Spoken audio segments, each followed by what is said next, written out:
Welcome back student. आज हम अपने वेक्टर का फोर्थ लेक्चर स्टार्ट करते हैं। थर्ड लेक्चर में अपन क्या पढ़ चुके थे, डॉट प्रोडक्ट के बारे में कि वेक्टर्स का डॉट प्रोडक्ट कैसे किया जाता है, और साथ ही अपन ने पढ़ा था कि वेक्टर्स के डॉट प्रोडक्ट की प्रॉपर्टीज क्या होती हैं। ठीक, इसी के साथ अपन ने क्या पढ़ा था कि दो वेक्टर्स के बीच में अपन एंगल कैसे निकालते हैं। तो दो वेक्टर्स के बीच में एंगल निकालने का तरीका क्या होता है, cos theta equal to A vector dot B vector whole upon mod A mod B.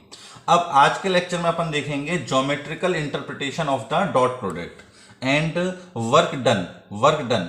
ठीक है ना। अब सबसे पहला टॉपिक अपने पास आता है geometrical interpretation. Geometrical interpretation of dot product. ठीक, अपन इस डॉट प्रोडक्ट से तीन ज्योमेट्रिकल इंटरप्रिटेशन पढ़ते हैं। सबसे पहला अपने पास आता है प्रोजेक्शन। एग्जाम में काफी पूछा जाता है, बहुत इंपॉर्टेंट है। Projection of one vector on another vector. हमें एक वेक्टर का प्रोजेक्शन दूसरे वेक्टर पे निकालना है। ठीक, अब सबसे पहले तो ये समझें कि प्रोजेक्शन होता क्या है। जैसे मान लीजिए कि अपने पास ये एक लाइन है L। ठीक, ये लाइन है L और ये अपन ने एक लाइन सेगमेंट लिया, ये पॉइंट है A और ये पॉइंट है B। ध्यान रखें, ये लाइन है और ये लाइन सेगमेंट है। अब अपन से अगर पूछा जाए कि इस AB लाइन सेगमेंट का इस लाइन L पर प्रोजेक्शन निकालो, तो प्रोजेक्शन का मतलब एक तरीके से तो होता है परछाई। ठीक है ना, लेकिन परछाई वर्ड से उतना कुछ क्लियर नहीं हो पाता है। तो अपन क्या करें कि यदि अपन को AB का प्रोजेक्शन निकालना है इस लाइन L पर, तो अपन A और B पॉइंट से, मतलब जिसका प्रोजेक्शन निकाल रहे हो उनके एंड पॉइंट से जिस पर प्रोजेक्शन निकाल रहे हो उस पर परपेंडिकुलर ड्रॉ करो। ठीक है ना, क्या कहा मैंने, जिसका प्रोजेक्शन निकालना है उसके एंड पॉइंट से जिस पर प्रोजेक्शन निकाल रहे हो उस पर परपेंडिकुलर ड्रॉप करो। तो हम इस AB का प्रोजेक्शन निकाल रहे हैं इस लाइन L पर, तो हमने A और B से इस लाइन L पर परपेंडिकुलर ड्रॉप किया। अब ये जो परपेंडिकुलर है वो इस स्ट्रेट लाइन को C और D पे आके मिल रहा है, इसको बोलते हैं अपन फुट ऑफ परपेंडिकुलर। क्लियर है ये चीज। अब ये जो CD लाइन सेगमेंट होगी या ये जो CD लेंथ होगी वो क्या कहलाएगा, projection of AB on the line L। CD जो लेंथ होगी ये क्या कहलाएगा अपने पास, projection of AB on line L। इस AB का इस लाइन L पर प्रोजेक्शन। आ रही है बात समझ में। अगर मान लीजिए अपने पास इस तरीके का केस हो कि जिसका अपन को प्रोजेक्शन निकालना है उसका एक पॉइंट ही अपने पास लाइन पे आ जाए। मान लीजिए कि A जो पॉइंट है वो अपना यहां पे आ गया। ठीक, अब अपन को इस AB का प्रोजेक्शन निकालना है इसी लाइन L पर। अब अपन क्या है, A पॉइंट से तो परपेंडिकुलर ड्रॉप खींच नहीं पाएंगे, तो क्या करेंगे अपन, B पॉइंट से परपेंडिकुलर ड्रॉप करेंगे। ये अपन ने B पॉइंट से परपेंडिकुलर ड्रॉप किया, मान लो ये इसको C पॉइंट पे आके मिल रहा है, तो इस केस में ये जो AC होगा वो क्या कहलाएगा अपने पास, projection of AB on the line L। Clear है ये चीज। तो आई थिंक आप प्रोजेक्शन तो समझ गए होंगे कि हम किसी भी एक लाइन सेगमेंट का दूसरी लाइन सेगमेंट पे या किसी लाइन पर प्रोजेक्शन निकालें तो वो क्या होता है। अब अपन को ये काम किसके लिए करना है, वेक्टर के लिए, कि अपन को एक वेक्टर का प्रोजेक्शन दूसरे वेक्टर पे निकालना है। तो फॉर एग्जाम्पल जैसे मान लीजिए अपने पास ये एक वेक्टर है A वेक्टर। ठीक, और ये है अपने पास दूसरा वेक्टर B वेक्टर। इस पॉइंट को नाम देते हैं O, इस पॉइंट को नाम देते हैं B, इस पॉइंट को नाम देते हैं अपन क्या, A। अब अपन से वो पूछ रहा है projection of B vector on A vector. हमें क्या निकालना है, B वेक्टर का A वेक्टर पर projection of B vector on किस पर, A वेक्टर पर निकालना है। ठीक, तो क्या तरीका बताया, जिसका प्रोजेक्शन निकालना है उसके एंड पॉइंट से जिस पर प्रोजेक्शन निकालना है उस पर परपेंडिकुलर ड्रॉप करें। तो अपन ने क्या किया, देखो O पॉइंट तो यहीं पर ही कोइंसाइड कर रहे हैं, अपन ने इस B पॉइंट से A वेक्टर पर परपेंडिकुलर ड्रॉप किया। मान लो कि ये पॉइंट है अपने पास C। ठीक है ना, A तो अपन नाम दे चुके थे, इस पॉइंट को नाम क्या दिया अपन ने, C। तो ये जो अपने पास OC होगा, OC लेंथ जो होगी वो क्या कहलाएगा अपने पास, projection of B vector on A vector. याद रहे प्रोजेक्शन जो है लेंथ है, इसलिए इसको अपन क्या बोलेंगे, scalar quantity. It is not a vector quantity. जो प्रोजेक्शन होता है वो अपने आप में कैसी क्वांटिटी है, स्केलर क्वांटिटी है, क्योंकि प्रोजेक्शन है क्या, लेंथ है। तो अब अपन को ओसी निकालना है। तो देखो अपन कैसे निकाल सकते हैं। मान लीजिए इन दोनों लाइन के वेक्टर के बीच का एंगल कितना है, थीटा। इन दोनों वेक्टर के बीच का एंगल कितना है अपने पास, थीटा। अब ये अपने पास एक राइट एंगल ट्रायंगल बन गया ओबीसी। ओबीसी, ओबी की लेंथ क्या होगी, मॉड ऑफ बी वेक्टर। ओबी की लेंथ क्या होगी, मॉड ऑफ बी वेक्टर। अब हमें इस ट्रायंगल में हाइपोटेनियस तो पता है, ये 90 डिग्री है, 90 डिग्री के सामने वाली साइड हाइपोटेनियस। निकालना क्या है हमको, बेस निकालना है। तो अपन क्या रिलेशन लगा सकते हैं कि cos theta this is equal to base मतलब ओसी डिवाइडेड बाय कितना, परपेंडिकुलर। तो परपेंडिकुलर का सॉरी हाइपोटेनियस कितना होगा अपने पास, ओबी। तो ये आ जाएगा अपने पास mod of B vector. Clear है ये चीज। अब हम जानते हैं कि डॉट प्रोडक्ट के अकॉर्डिंग cos थीटा का फॉर्मूला क्या है, A vector dot B vector whole divided by mod of A vector into mod of B vector. This is equal to OC upon mod of B vector. Clear है ये चीज।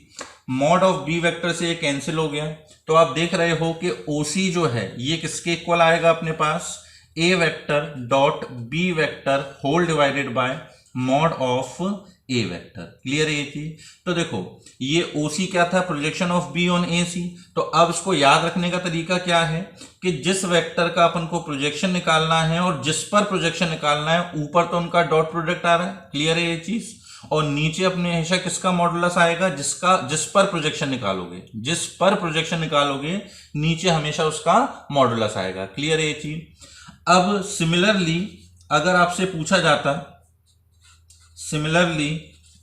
पूछा जाता कि projection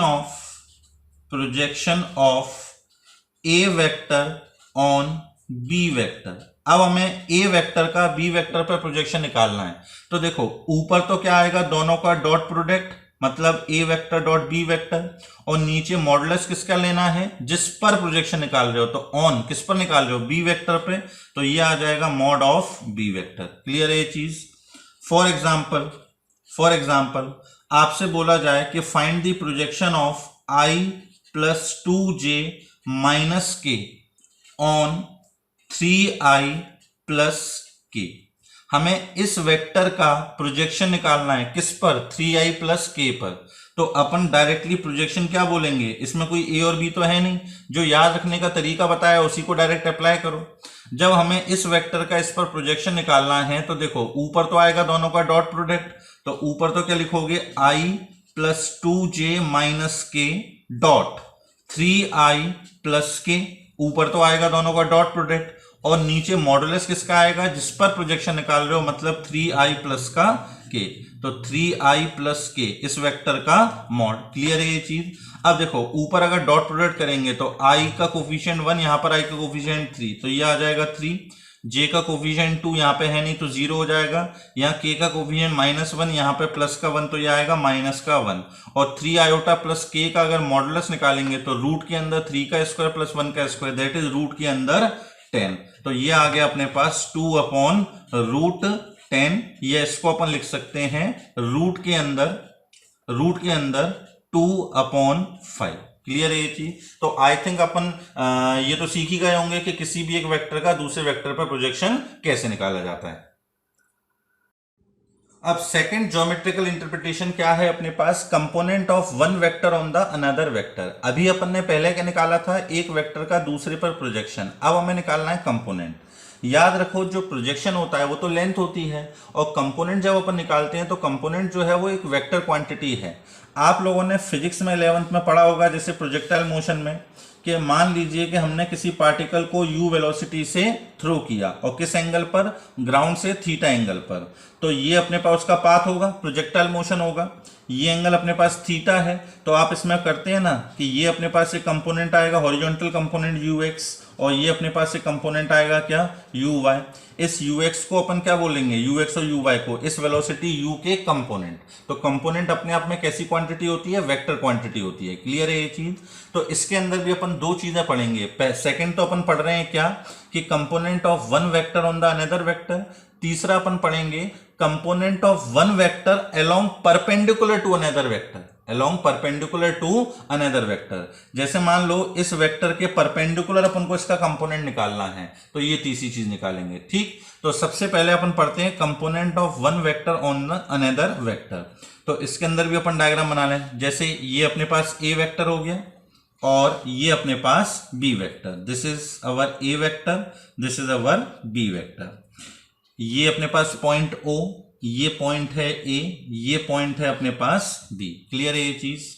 अब देखो अपन को निकालना है क्या, कि सबसे पहले अपन निकाल रहे हैं कि बी वेक्टर का component along A vector. Component of, इसमें अपन सबसे पहली चीज निकाल रहे हैं component of B vector along A vector. इस बी वेक्टर का अपन को कंपोनेंट निकालना है, किसके अलोंग, ए के अलोंग, ए वेक्टर के अलोंग। ठीक, तो देखो इसका हॉरिजॉन्टल कंपोनेंट ये होगा या नहीं, इस बी वेक्टर का हॉरिजॉन्टल कंपोनेंट क्या होगा, इस पॉइंट को अगर नाम दूं मैं सी, तो ओसी वेक्टर जो है, क्या अपने पास ओसी वेक्टर जो है, ये अपने पास क्या कहलाएगा, component of B vector along the A vector. Clear है ये चीज। अब हमें अगर ओसी वेक्टर निकालना है तो ये अपन कैसे निकालेंगे, पहले अपन को इसकी लेंथ पता करनी पड़ेगी। अब अपन इस लेंथ को अगर इसी के अलोंग यूनिट वेक्टर से मल्टीप्लाई कर देंगे तो अपने पास ओसी वेक्टर आ जाएगा। क्लियर है ये चीज। तो देखो अपने पास ओसी वेक्टर अपन को निकालना है, तो सबसे पहले तो अपन को ओसी की लेंथ पता करनी पड़ेगी और इस ओसी लेंथ को अपन किससे मल्टीप्लाई करेंगे, ए वेक्टर के अलोंग यूनिट वेक्टर से।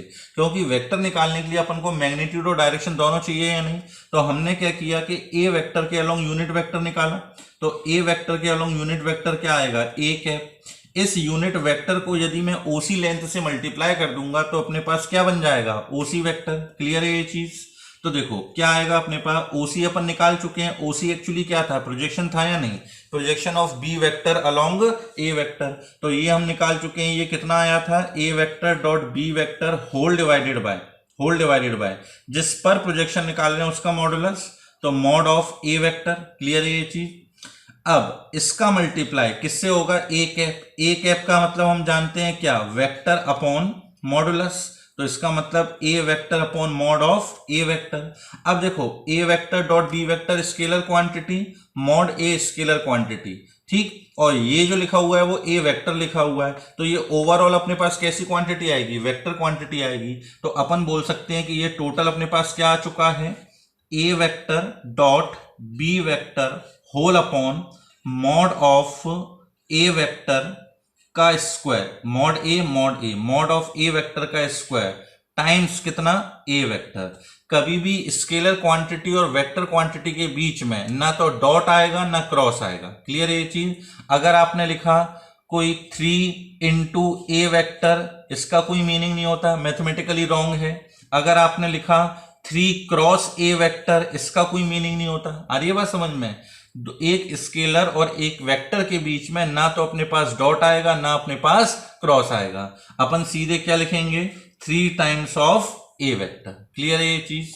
तो ये अपने पास क्या आ गया, projection of B vector along A vector. Similarly अगर अपन को निकालना होता projection of A vector along B vector, अगर इसी में अपन को निकालना होता क्या,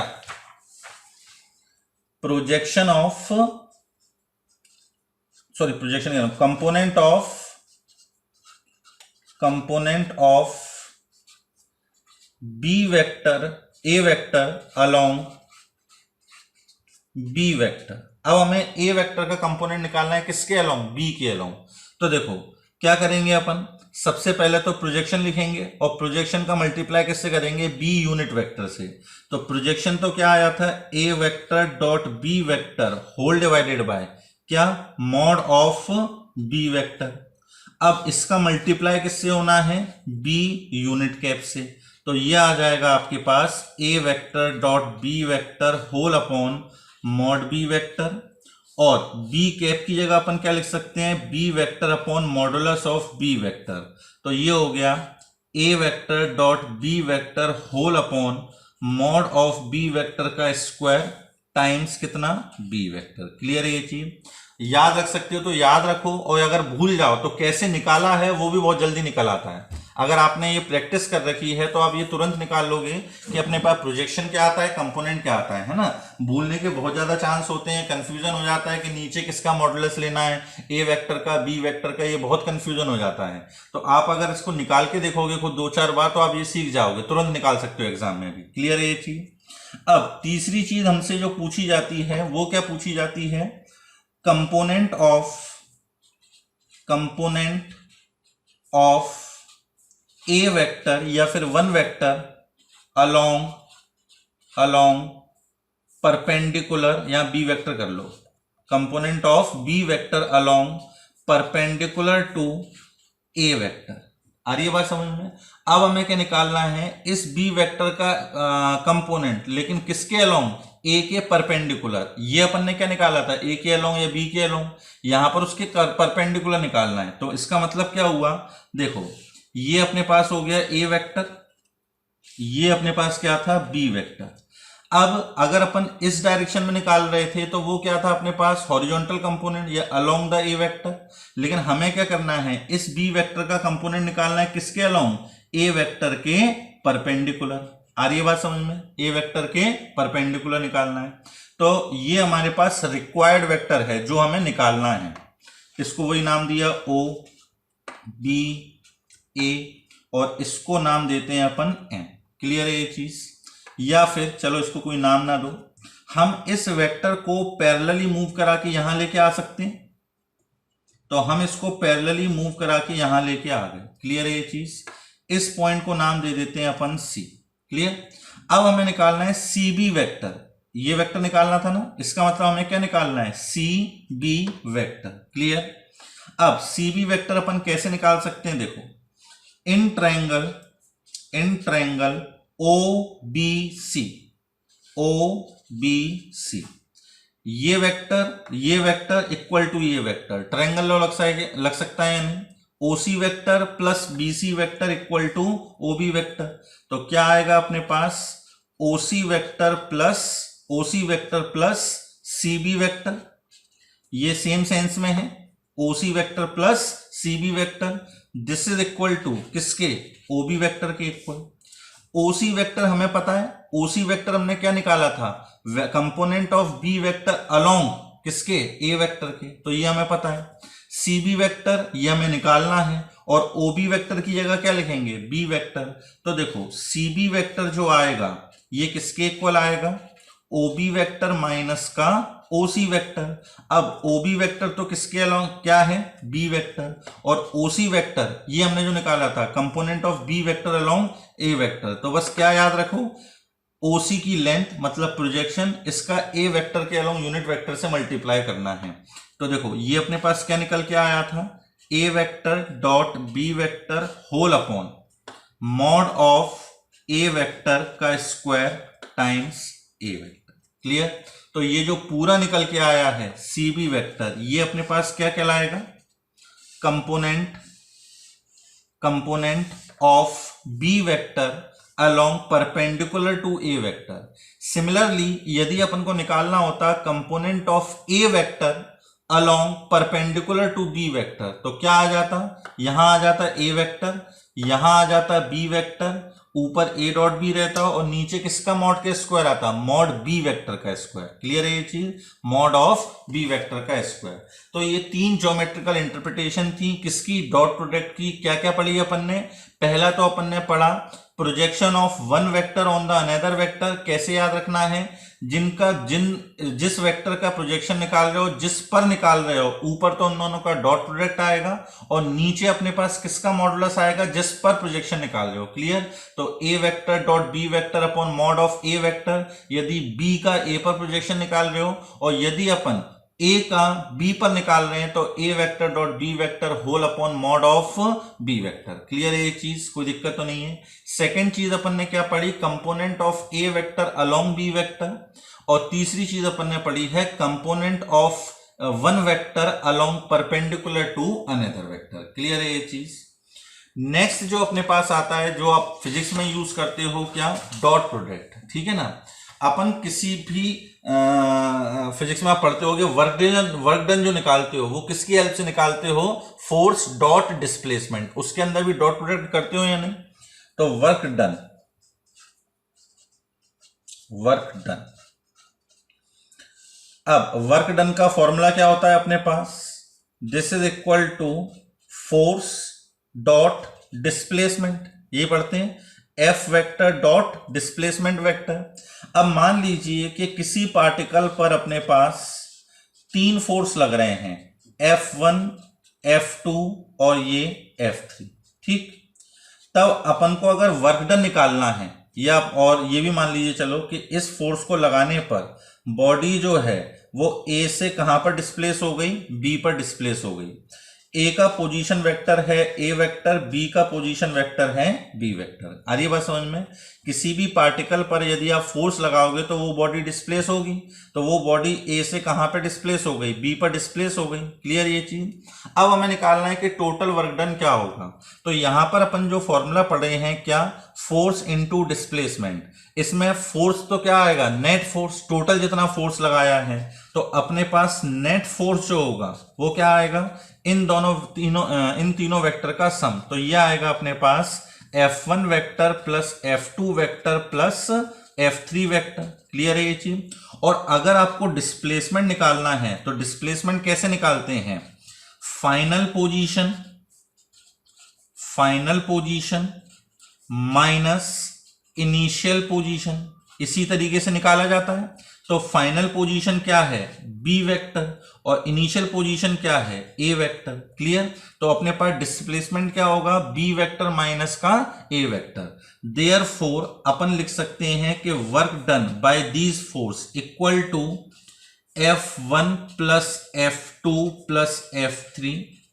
ठीक, ये तो नेट फोर्स हो गया, डॉट इनका डॉट प्रोडक्ट किसके साथ, बी वेक्टर माइनस ए वेक्टर, ये आ गया डिस्प्लेसमेंट। क्लियर है ये चीज। तो मैथ में ज्यादा इस पे टिपिकल क्वेश्चन आते नहीं है, आपको सीधे सीधे फोर्स दे रखा होगा, ये बता दिया होगा कि बॉडी यहां से यहां डिस्प्लेस हो गई है, सिंपल वर्क डन निकालो। ठीक है ना। इसके अंदर फिजिक्स जैसा कुछ नहीं है कि फ्रिक्शन भी लग रहा है, ये भी हो रहा है, वो भी हो रहा है, ऐसा कुछ भी नहीं होगा। सीधे सच्चे क्वेश्चन आएंगे, फोर्स दे रखा होगा, डिस्प्लेसमेंट दे रखा होगा और वर्क डन निकालना है। तो आई थिंक ये आप समझ गए होंगे। चलिए अब इन्हीं पर बेस्ड अपन क्वेश्चन डिस्कस करते हैं। अब ज्योमेट्रिकल इंटरप्रिटेशन पे अपने पास पहला क्वेश्चन क्या दे रखा है, बहुत सिंपल क्वेश्चन है। Find projection of A vector on B vector if A dot B हमें डायरेक्टली दे दिया 8 और बी वेक्टर क्या है वो पता लग गया 2i cap plus 6j cap plus 3k cap. ठीक है ना। तो हमें सिंपली करना क्या है, ए वेक्टर का बी वेक्टर पर प्रोजेक्शन निकालना है। तो अपन जानते हैं projection of A vector on B vector, ये हमें निकालना है। तो देखो ऊपर तो दोनों का dot product A vector dot B vector, और नीचे क्या आएगा, जिस पर निकाल रहे हो तो किस पर निकाल रहे हैं, बी वेक्टर पे, तो मॉड ऑफ बी वेक्टर। दोनों इंफॉर्मेशन हमें दे रखी हैं। ए डॉट बी कितना दे रखा है 8, बी वेक्टर का मॉडुलस निकालो तो modulus of 2i plus 6j plus 3k। तो क्या आएगा अपने पास, ये 8 अपॉन रूट ऑफ 2 का स्क्वायर 4, 6 का स्क्वायर 36, 3 का स्क्वायर 9। तो ये हो गया 49 का रूट कितना 7। तो क्या आ गया अपने पास 8/7। This is the projection of A vector on B vector. Clear है ये चीज। सेकेंड क्वेश्चन हमारे पास क्या दे रखा है कि if mod of A vector equal to 2, mod of B vector equal to 3 and A dot, ये बी सी नहीं होगा, ए डॉट बी होगा, A dot B is equal to 3। दोनों का डॉट प्रोडक्ट 3 दे रखा है और दोनों का मॉडुलस दे रखा है। अब इसके अंदर पूछ रहा है projection of B vector on A vector. अब ये भी लास्ट क्वेश्चन जैसे ही, तो अपने पास projection of B vector on A vector, 2-4 बार फॉर्मूले आप लिखोगे याद होते जाएंगे। तो ऊपर dot product A vector dot B vector और नीचे ए वेक्टर का मॉडुलस। ठीक है ना, ए वेक्टर का मॉडुलस, क्योंकि किस पर निकाल रहे हैं अपन, ऑन ए वेक्टर। अब दोनों का डॉट प्रोडक्ट तो कितना दे रखा है 3, और ए का मॉडुलस कितना दे रखा है 2। ये जो इन्फॉर्मेशन दे रखी है ये किसी काम की नहीं है, तो क्या आ गया अपने पास 3/2। इसी में अगर वो पूछता आपसे projection of A vector on B vector, तब अपने पास ये मॉड भी काम आता, क्योंकि उस समय अपन क्या लिखते A vector dot B vector upon mod of B vector. तो ऊपर अपने पास डॉट प्रोडक्ट कितना 3 और बी का मॉड कितना 3, तो उस समय ये क्या आ जाता है अपने पास 1। क्लियर है ये चीज? तो आई थिंक ये भी आपको समझ में आ गया होगा अच्छे से। अब नेक्स्ट क्वेश्चन हमारे पास क्या दे रखा है, find projection of B plus C vector on A vector where A B C. 3 vector दे रखे हैं, ए वेक्टर दे रखा है 2i minus 2j plus K, B vector दे रखा है i प्लस 2j माइनस 2 के, सी वेक्टर दे रखा है 2i माइनस जे प्लस 4 के। अब हमें क्या करना है, बी प्लस सी वेक्टर का प्रोजेक्शन निकालना है, किस पर, ए वेक्टर पे निकालना है। सिंपल सा क्वेश्चन है ये भी।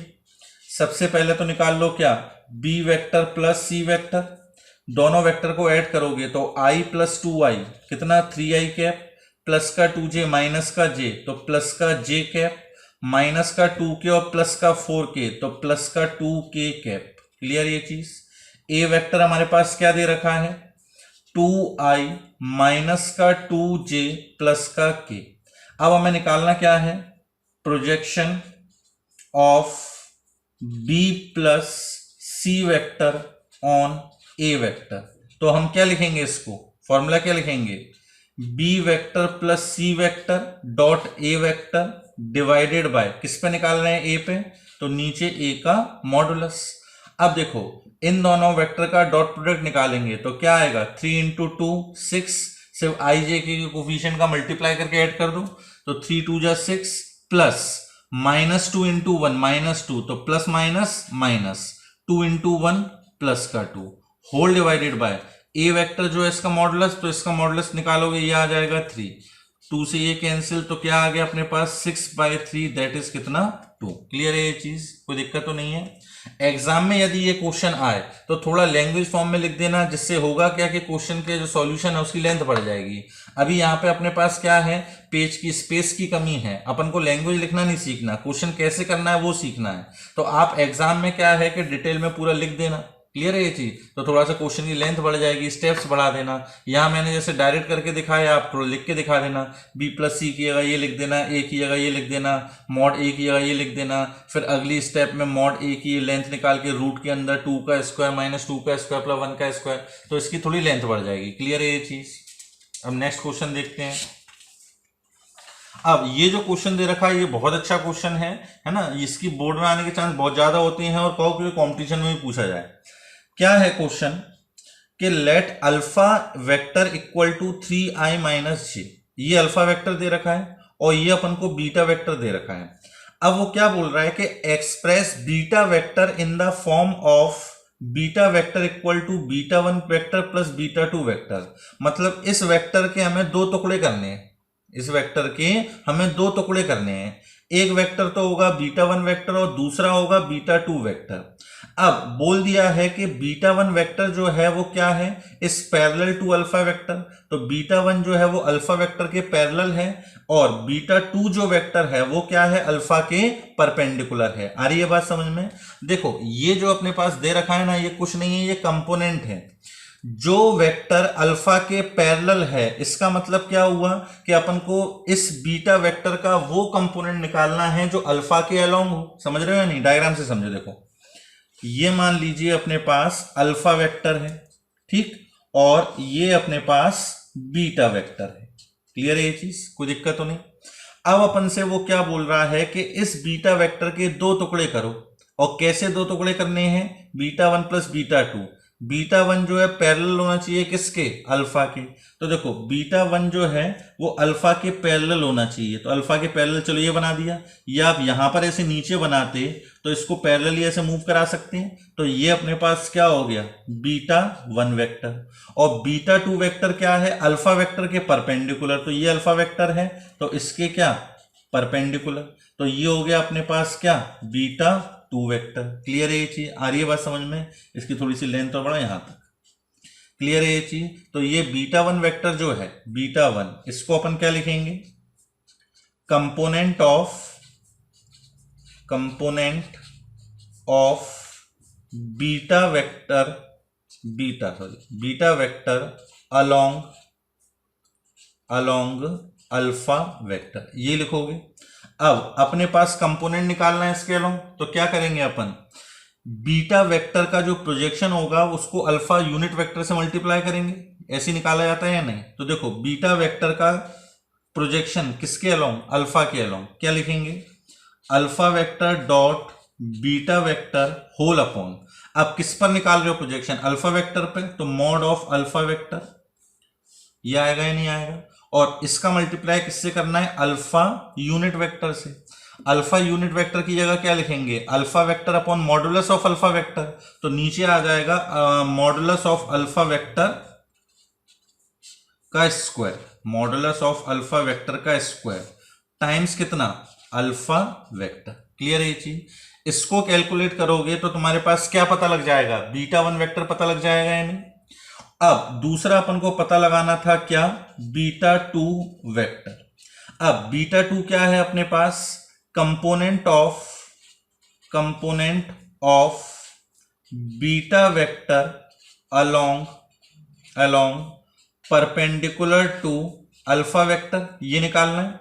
तो देखो इस चीज को निकालना है अपन को, है ना, फॉर्मूला नहीं भी याद तो तुरंत निकाल सकते हैं, मैंने पहले भी बोला है। तो क्या लिखेंगे अपन, इस ट्रायंगल के में ट्रायंगल लगा देते हैं, alpha vector plus beta one vector equal to, ये सॉरी बीटा वन नहीं है, ये क्या था अपने पास, बीटा टू, और ये इसके लिए अपने लिखा थे बीटा वन, ये बीटा टू है तो ये भी बीटा टू होगा। क्लियर है ये चीज, बीटा वन तो यहां था। अब क्या लिखेंगे अपन, beta one vector plus beta two vector equal to beta vector, ये लिख रहे हैं अपन, beta vector equal to beta one vector plus beta two vector. अब अपने पास बीटा वेक्टर अपन को पता है, बीटा वन अपन निकाल चुके हैं, तो क्या निकाल सकते हैं इससे, बीटा टू वेक्टर निकाल सकते हैं नहीं, बीटा वेक्टर माइनस का बीटा वन वेक्टर। क्लियर है ये चीज, निकाल लोगे ये। मैं इसका एक दूसरा तरीका और बताता हूं आपको, वो भी बहुत सिंपल है, उसमें थोड़ी स्टेप्स ज्यादा होंगी, ठीक है ना। बोर्ड में अगर आता है इस तरीके से करोगे थोड़ी सी कम स्टेप होंगी, जो मैं तरीका बता रहा हूं उससे करोगे तो इससे थोड़ी सी ज्यादा स्टेप होंगी। देखो दूसरा तरीका अपने पास क्या है, अपने पास क्या दे रखा है, अल्फा वेक्टर जो है वो दे रखा है अपने पास 3i माइनस का j, बीटा वेक्टर जो है वो क्या दे रखा है अपने पास 2i प्लस j और माइनस का 3k। ठीक, और अपन को क्या करना था कि बीटा वेक्टर को beta one plus beta two vector के टर्म्स में एक्सप्रेस करना था, जिसमें बीटा वन जो है पैरेलल टू अल्फा वेक्टर, और ये जो बीटा टू है ये perpendicular to alpha vector. Clear है ये चीज। अब देखो इसको कैसे कर सकते हैं, पहले तो since beta one vector is parallel to alpha vector, since beta one vector is parallel to alpha vector, ये दे रखा है अपने पास। अब बीटा वन जब अल्फा के पैरेलल है तो दो पैरेलल वेक्टर को में अपन क्या मैथमेटिकल रिलेशन लिख सकते हैं कि एक वेक्टर दूसरे के कुछ कांस्टेंट टाइम्स होगा, तो therefore beta one vector this is equal to कुछ constant times of alpha vector होगा या नहीं। अब लैम्डा टाइम्स अल्फा की जगह क्या लिखेंगे अपन 3i कैप माइनस का j कैप। क्लियर है ये चीज। अब बीटा वन वेक्टर अपने पास आ चुका है, अगर बीटा वन आ चुका है तो क्या हम बीटा टू निकाल सकते हैं, बिल्कुल। क्यों, क्योंकि beta one plus beta two equal to beta है, इसको अपन इक्वेशन फर्स्ट बोल देते हैं। नाउ बीटा टू वेक्टर जो है ये किसके इक्वल होगा, बीटा वेक्टर माइनस का बीटा वन वेक्टर, ये होगा या नहीं।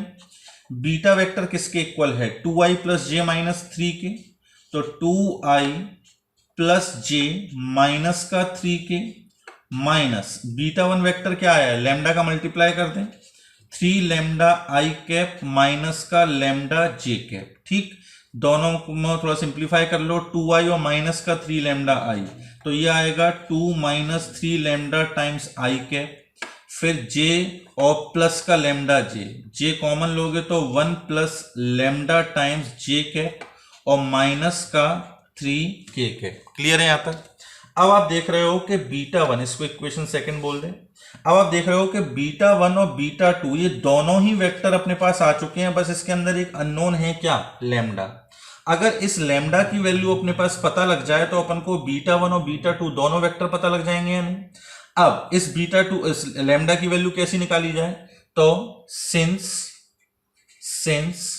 Beta 2 vector is perpendicular to alpha vector, beta 2 जो है वो अल्फा वेक्टर के क्या है, परपेंडिकुलर, देयरफॉर दोनों का डॉट प्रोडक्ट क्या आएगा अपने पास, 0 आएगा या नहीं। क्लियर है ये चीज। तो हम इस वेक्टर का अल्फा वेक्टर के संग क्या निकालेंगे, डॉट प्रोडक्ट।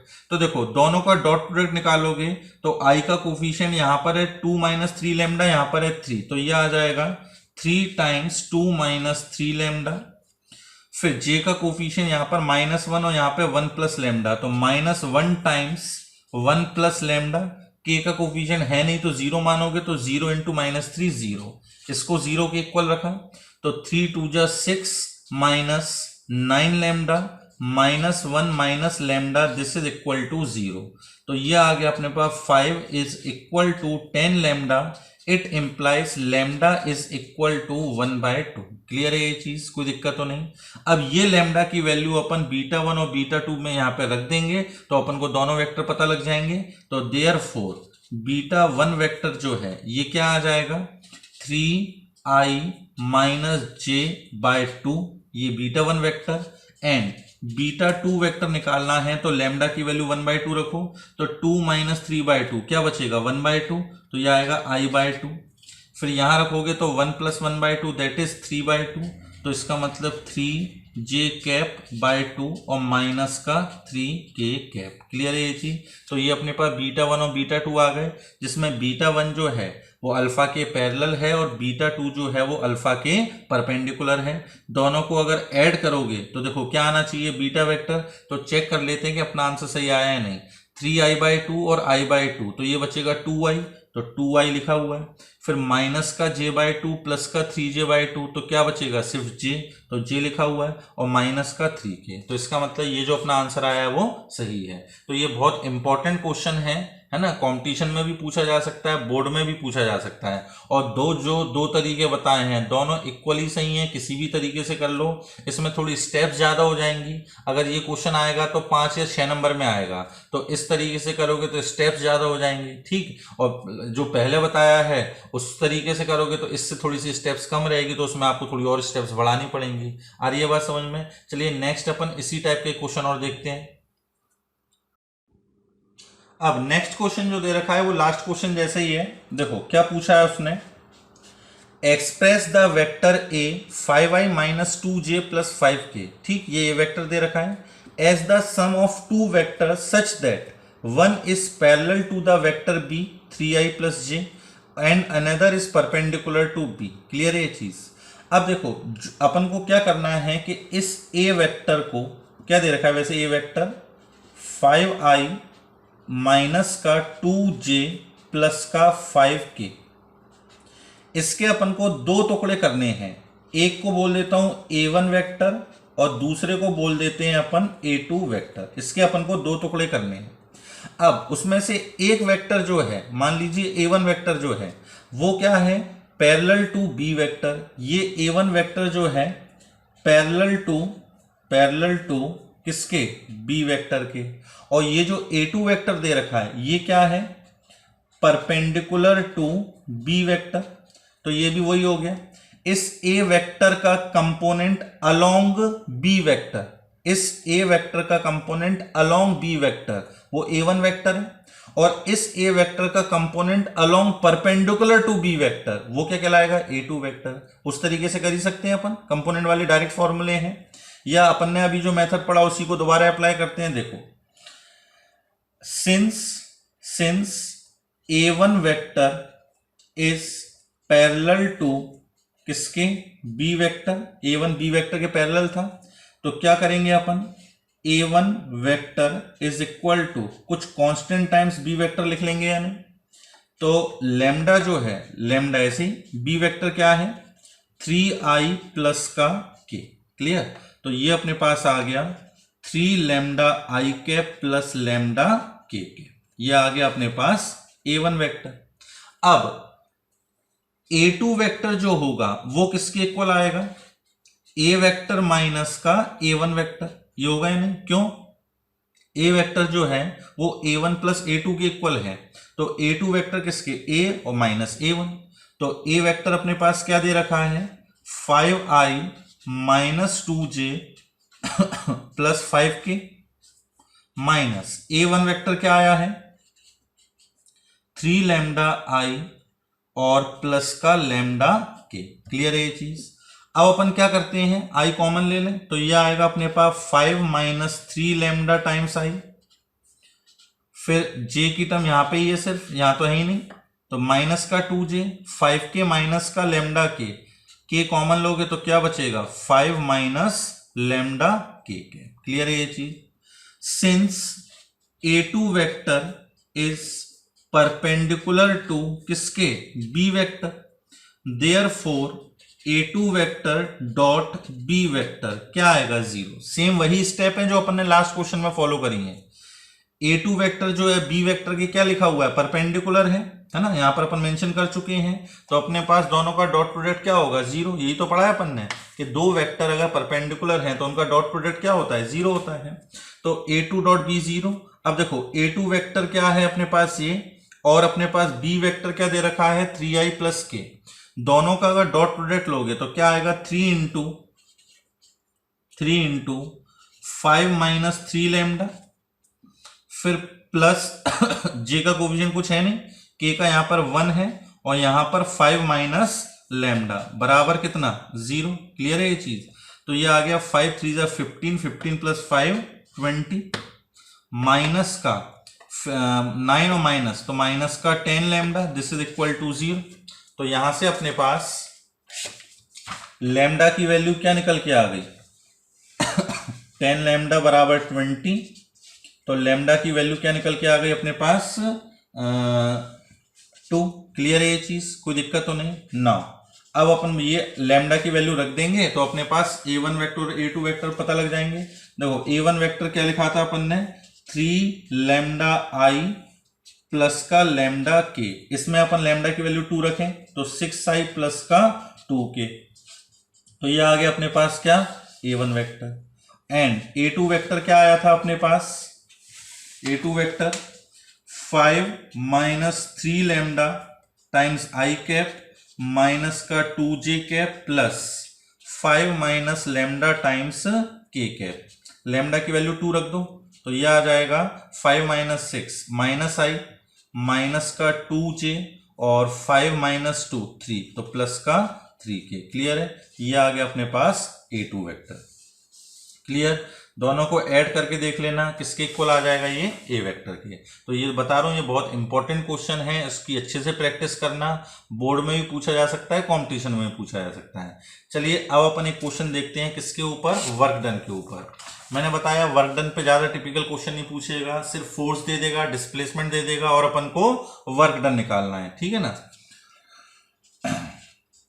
क्या दे रखा है question, constant forces F1 vector 2i plus minus का 5j plus 6k and F2 vector minus i plus 2j minus k act at a point A and displace it to the point B। ठीक है ना, अब वो particle पे लगाया होगा, एक पार्टिकल पर अपन ने फोर्स लगाया होगा, ये पार्टिकल पॉइंट A से कहां पे डिस्प्लेस हो गया, पॉइंट B पर। हमने ऐसे धक्का लगाया, ये कहां पे डिस्प्लेस हो गया, पॉइंट A से पॉइंट B पर। Find the work done if position vector of A and B are ये। तो A का पोजीशन वेक्टर क्या दे रखा है अपन को 4i माइनस का 3j प्लस का 2k और B का पोजीशन वेक्टर दे रखा है 6i प्लस j माइनस का 3k। क्लियर है ये चीज। अब देखो इस यहां पे जो भी पार्टिकल रखा होगा या मान लो कोई ब्लॉक रखा होगा, इस पर फोर्स कितने लग रहे हैं, अपने पास दो फोर्स लग रहे हैं, मान लो ये F1 वेक्टर और ये F2 वेक्टर, ये दो फोर्स लग रहे हैं। तो अब अपन क्या निकालेंगे नेट फोर्स। नेट फोर्स क्या होगा F1 vector plus F2 vector, दोनों को क्या करें अपन ऐड कर दें। दोनों को अगर ऐड करोगे तो क्या आएगा 2i minus i that is i cap मैं डायरेक्ट कैलकुलेशन कर देता हूं, आप एग्जाम में लिख के दिखाना है इसको, ठीक है ना, डायरेक्ट नहीं करना। -5j प्लस का 2k तो क्या आएगा माइनस का 3j। अपन यहां कैलकुलेशन करना नहीं सीख रहे हैं, मेथड सीख रहे हैं अपन। प्लस का 6k माइनस का k तो प्लस का 5k। क्लियर है यहां तक? ये तो आ गया नेट फोर्स। अब अगर डिस्प्लेसमेंट की बात करी जाए कि अपने पास डिस्प्लेसमेंट क्या हुआ, तो डिस्प्लेसमेंट अपन क्या बोलेंगे, final position minus initial position. तो अपन ये बोल सकते हैं, जैसे मान लो कि इसको अपन नाम देते हैं बी वेक्टर और इसको अपन नाम देते हैं ए वेक्टर, कि ए का पोजीशन वेक्टर है ए वेक्टर, बी का पोजीशन वेक्टर है बी वेक्टर। तो बी वेक्टर माइनस का ए वेक्टर। क्लियर है ये चीज? तो क्या आएगा अपने पास, बी का है ये और ए का ये, तो 6i माइनस का 4i कितना हो जाएगा अपने पास 2i, j minus minus 3j तो प्लस का 4j, और -3 के माइनस का 2k तो माइनस का 5k। ये आ गया डिस्प्लेसमेंट। देयरफॉर वर्क डन क्या होता है, फोर्स डॉट डिस्प्लेसमेंट, दोनों का डॉट प्रोडक्ट निकालोगे तो देखो क्या आएगा, 1 इंटू 2 कितना 2 है ना, -3 इंटू 4 माइनस का 12, और यहाँ पे 5 इंटू -5 तो क्या आ जाएगा अपने पास माइनस का 25। तो यह आ गया -30 यूनिट। क्लियर है ये चीज? चलिए आज का लेक्चर अपन यहीं एंड करते हैं। तो यहाँ पर अपना डॉट प्रोडक्ट जो है वो फिनिश हो गया है ना। डॉट प्रोडक्ट क्या होता है, उसकी प्रॉपर्टीज क्या होती हैं, उसका ज्योमेट्रिकल मीनिंग क्या होता है, उससे अपन वर्क डन कैसे निकालते हैं, ये सारी चीजें अपने पास किस में आती हैं, डॉट प्रोडक्ट।